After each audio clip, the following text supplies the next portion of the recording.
हर साल देश का आम आदमी जब वित्त मंत्री जी की बजट की स्पीच सुनता है तो वो इसलिए नहीं सुनता कि पीएलआई की क्या इन्वेस्टमेंट होगी, कौन सा कॉरिडोर बन रहा है। देश का आम आदमी, सैलरीड क्लास इसलिए बजट की स्पीच सुनता है कि उसके अंदर स्लैब में कोई रिवीजन होगा, क्या हमारी स्टैंडर्ड डिडक्शन की जो हमें डिडक्शन मिलती है वो बढ़ेगी। लेकिन इस बार बजट में देश का आम आदमी और खास तौर पे देश का मिडिल क्लास डिसअपॉइंट हुआ।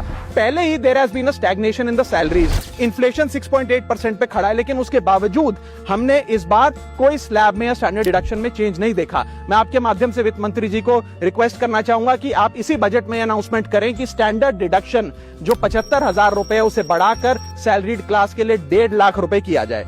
Sir, third problem that was there with the budget is that there was no relief for the middle class.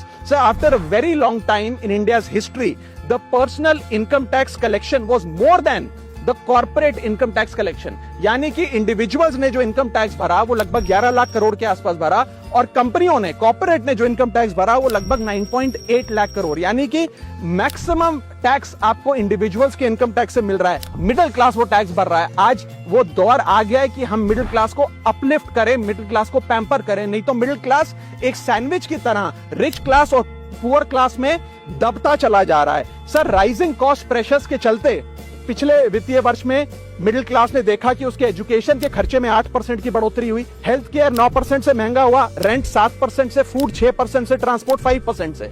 मेरा रिक्वेस्ट ये है माननीय फाइनेंस मिनिस्टर से कि वो इनकम टैक्स में रियायत देकर या तो मिडिल क्लास को कोई रिलीफ दें, और अगर इनकम टैक्स में रियायत नहीं दे सकती हैं तो उसकी सेविंग्स और इन्वेस्टमेंट्स पे उसको बेनिफिट दें, उसे इंसेंटिव्स दें कि वो ज्यादा बचत करे, ज्यादा वेल्थ क्रिएशन कर पाए। सर,